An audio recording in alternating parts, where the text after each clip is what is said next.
ঝালকাঠি জেলার নলছিটি উপজেলার ছোট্ট গ্রাম মাদারঘোনা। এই গ্রামে জন্ম নিয়েছিল এমন একজন যে কিনা পরিণত বয়সে ধারণ করেছিল বাংলাদেশের ইতিহাসের বর্বরতম খুনির তকমা। মৃত্যু না হওয়া পর্যন্ত মানুষের পাঁজরের উপরে উন্মাদ নৃত্য করা ছিল যার প্রিয় শখ। রক্তের ফিনকিতে জিঘাংসা মিটিয়ে এক একটা খুনের পর দুধ দিয়ে গোসল করা ছিল যার রেওয়াজ। নাম তার এরশাদ শিকদার।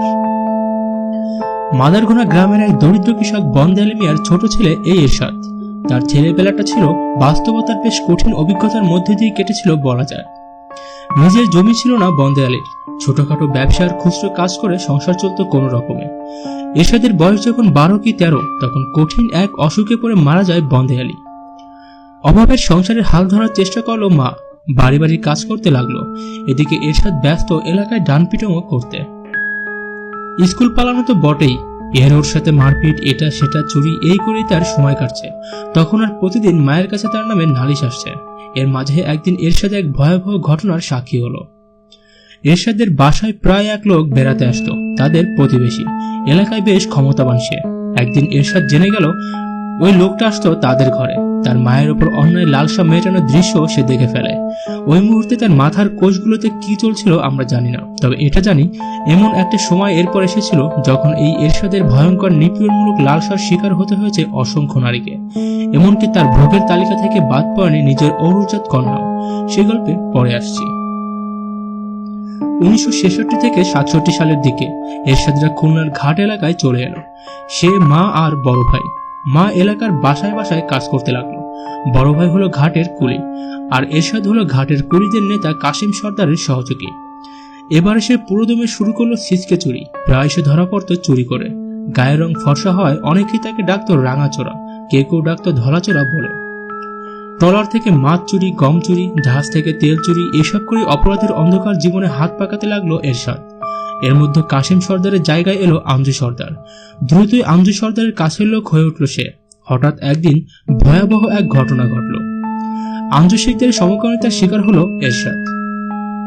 1976 থেকে 77 সালের দিকে এরশাদের নতুন সঙ্গী হলো একটা রামদা। এই রামদা নিয়ে ঘাট এলাকায় সে শুরু করলো ডাকাতি আর ছিনতাই। বেশ কিছু সঙ্গীও জুটল এ সময়। এরশাদের কাজের মাত্রা হয়ে উঠল আরো ভয়ানক। 5 জন চেলা চামুন্ডা নিয়ে সে একটা দল তৈরি করলো। এই দলের সদস্যদের কাজ ছিল বার্স কার্গো থেকে পণ্য চুরি করে নদীতে লাফিয়ে পড়া। সময়ের সাথে সাথে গ্রুপের সদস্য বাড়তে থাকলো অপরাধের মাত্রাও। রেল লাইনের স্লিপার চুরি, কাঠ চুরি, রেলওয়ে ওয়াগন ভাঙা, এসব চলতে লাগলো পুরো দমে। ট্রলারে চাঁদাবাজিও শুরু হলো। গমের বস্তা পাচার আর সিমেন্টের বস্তা খুলে বালি মেশানো চলতে লাগলো। আর ঘাট এলাকায় চাঁদাবাজি তো ছিলই। 1982 সাল সামরিক স্বৈরাচারী সরকার এলো ক্ষমতায়। তখন খুলনার সিটি মেয়র হলেন কাজী আমিন।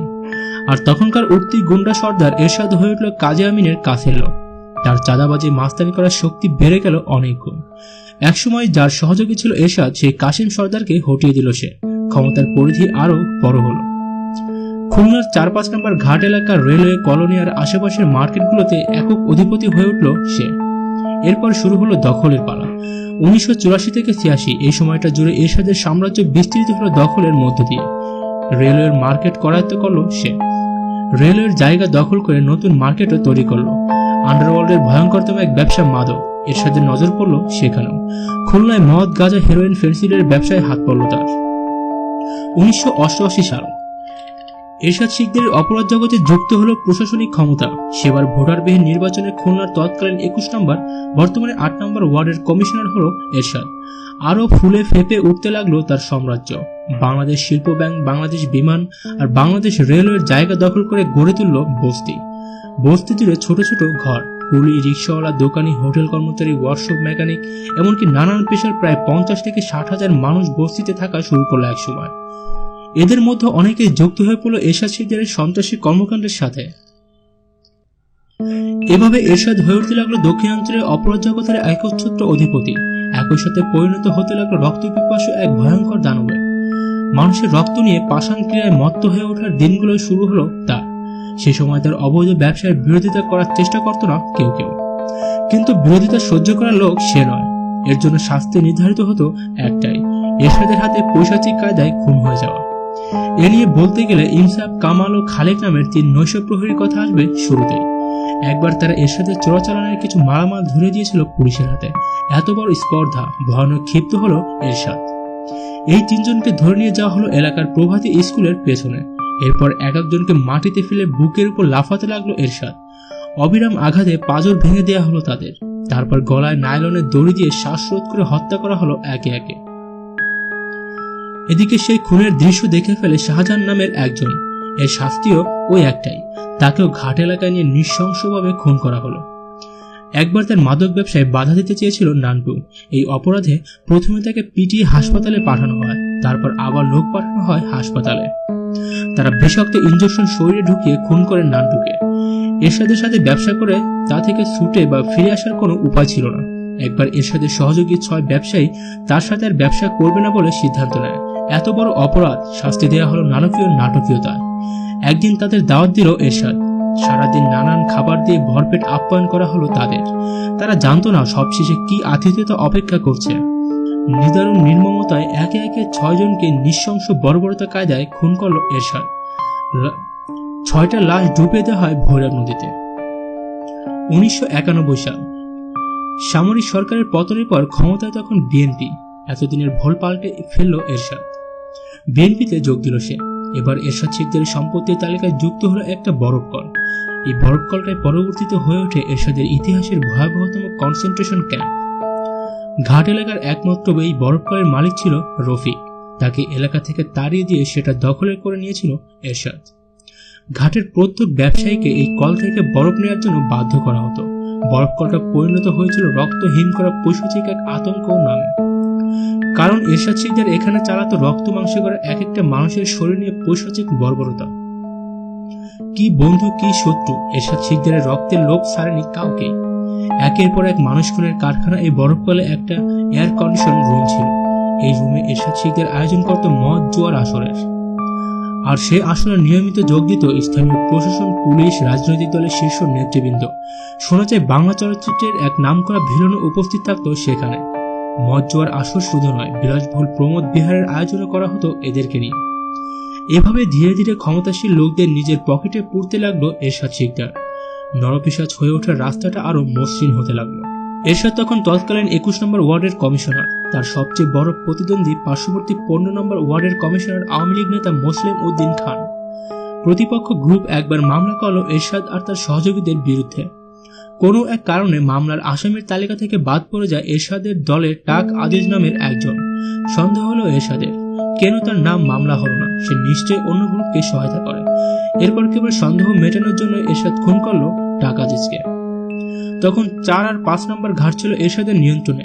ওদিকে 7 নম্বর ঘাট আর রুজভেল্ট জেটি ছিল মুসলিমের নিয়ন্ত্রণে। এই দুই সন্ত্রাসীর নেতৃত্বে ঘাট এলাকা জুড়ে চলত কোটি কোটি টাকার চাঁদাবাজি আর সাথে মাদক ব্যবসা। এরশাদের সরাসরি বিরোধিতা করে ঘাট এলাকায় বেঁচে থাকা তখন প্রায় অসম্ভব। মুসলিম পারল না। 93 সালে রোজার সময় মুসলিমের উপর গুলি আর বোমা নিয়ে হামলা করলো এরশাদের বাহিনী। খুন হন মুসলিম। আর এরপরে পুরো ঘাট এলাকার নিয়ন্ত্রণ চলে গেল এরশাদের হাতে। এক খুনের সুতোয় আরেক খুনের মালা গাঁথা হতে লাগলো। তারপর মুসলিম খুনের দায়ে মামলা হলো এরশাদের নামে। সেই মামলার বাদীকে ফাঁসাতে আরেক খুনের আশ্রয় নিল এরশাদ। এবারে শিকার জয়নাল। অথচ এই জয়নাল ছিল তার ঘনিষ্ঠ সহযোগী। জয়নালকে খুন করার পর সেই খুনের জন্য এবার একটা মামলা করা হলো। আর এই মামলার আসামি করা হলো মুসলিম হত্যা মামলার বাদী বাবুলকে। হাসতে হাসতে নির্মম পৈশাচিক অত্যাচার করা হয়ে দাঁড়ালো এরশাদ শিকদারের কাছে ডাল ভাত ব্যাপার। বরফকল ছাড়াও খুলনা শহরের বিভিন্ন জায়গায় কতগুলো কনস্টেশন ক্যাম্প বানিয়েছিল সে। রেলওয়ে এলাকার পুরাতন পানির ট্যাঙ্কি, বরফকলের পেছনে পরিত্যক্ত মঠ, এসব জায়গায় ক্যাম্প ছিল। ক্যাম্পগুলোর কোনোটাতে মানুষ মারা হতো ইলেকট্রিক শক দিয়ে, কোনোটায় গুলি করে। জেমস বন্ড সিনেমার ব্লোফিল্ডের মানুষকে পিরানহা মাছের সেই ভয়ঙ্কর পুলের মতো এরশাদ শিকদার তার বস্তির ভেতরে বানিয়েছিল 10 থেকে 12 হাত গভীর একটা হাউস। ওই হাউসে চাষ হতো রাক্ষসে আফ্রিকান মাগুর। পৈশাচিকতায় মানুষ খুনের পর লাশ ফেলে দেওয়া হতো এই হাউসে। এক একটা রক্ত মাংসের মানুষের শরীর হয়ে উঠত রাক্ষসে মাগুরের খাবার। এরশাদের এসব আস্তানার ক্যাম্প বানানোর জন্য যত জমি দরকার হতো তার কেনাবেচার দালালি করত ঢাকায় আজিজ। এই কাজটাই তার জন্য কাল হয়েছিল। তার অপরাধ ছিল দালালির সুবাদে সে এরশাদের নানান জায়গায় সম্পত্তির বিবরণ জানত। এরপর এরশাদের হাতে লাশ হয়ে ভৈরব নদীতে ডুবে সেই অপরাধের শাস্তি পেতে হয় ঢাকায় আজিজকে। খুলনার বড়বাজার এলাকায় সুদের ব্যবসা শুরু করেছিল এরশাদ। জামানত ছাড়া তার কাছ থেকে বড় বড় ব্যবসায়ীরা ঋণ নিত। চড়া সুদে এসব ঋণ নিয়ে রীতিমতো একটা ব্যাংক ব্যবসা চালু করেছিল সে। 1995 সালের দিকে এরশাদের সম্পত্তির পরিমাণ 100 কোটি টাকা ছাড়িয়ে গেল। সে সময় তার টাকা পয়সার হিসেব রাখত জাহাঙ্গীর। সে আবার এরশাদ শিকদারের ছেলে মেয়েদের পড়াতো, এজন্য তার নাম হয়েছিল মাস্টার জাহাঙ্গীর। গল্প আছে সে নাকি এরশাদ শিকদারের স্ত্রী খাদিজার সাথে পরকীয়ায় জড়িয়ে পড়েছিল। এদিকে এরশাদের 100 কোটি টাকার সম্পদের কথাও সে তার এক বন্ধুকে বলে ফেলেছিল। এই সবকিছুই জানতে পারে এরশাদ। ফলাফল তাকে নিয়ে আসা হলো বরফ কলে। বরফ ভাঙার মুগুর দিয়ে ভাঙা হলো তার হাত পা। এরপর বুকের উপর লাফিয়ে লাফিয়ে ভাঙা হলো তার পাঁজর। সব শেষে শ্বাসরোধ করে খুন করা হলো মাস্টার জাহাঙ্গীরকে। 1996 সালে আবার ক্ষমতা এলো আওয়ামী লীগ। আবার ভোল পাল্টানোর সময় এলো এরশাদের। 1997 সাল, তখন আওয়ামী লীগ নেতা মোসলেম উদ্দিন খান হত্যার প্রধান আসামি এরশাদ। যখন পুলিশের রেকর্ডে তার নামে 30টি মামলা রয়েছে, তখন তাকে ধরে দেওয়ার জন্য পুলিশ পুরস্কার ঘোষণা করেছে। সে অবস্থাতে খুলনা সার্কিট হাউসে পুলিশের সামনে আওয়ামী লীগ নেতাদের গলায় ফুলের মালা পরিয়ে দলে যোগ দিল এরশাদ। এ নিয়ে দলের অভ্যন্তরে বিতর্ক শুরু হয়।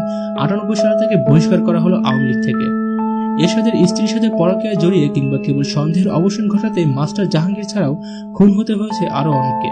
এমন এক শিকার অ্যাডভোকেট জাহাঙ্গীর কবির ফটিক। ফটিক জানতো না কত বড় অবলীলায় মৃত্যুর সাথে সখ্যতা করেছিল সে। এরশাদের পরিবারের সাথে খাতির ছিল তার। নিয়মিত আড্ডা দিতে যেত তাদের বাড়িতে।